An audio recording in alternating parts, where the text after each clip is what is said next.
What's up, guys? Here we are, beautiful February day, and we are outside cleaning some windows. It's in the low 60s today, so perfect day to clean.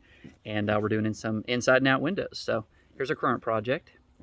All these are done. Doing inside and out here. So Ryan's working on the exterior, cleaning all of these from the ground. Kelsey is working on the interior.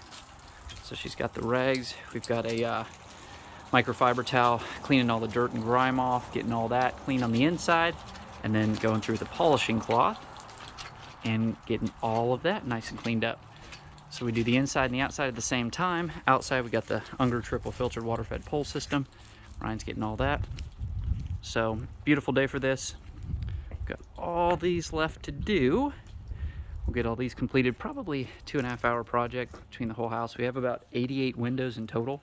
So it's coming along well, and there's also, they're brand new windows, so there's a few sticker residue windows, and we were able to get all that off using our orange plastic blades. So that's all that. That is that.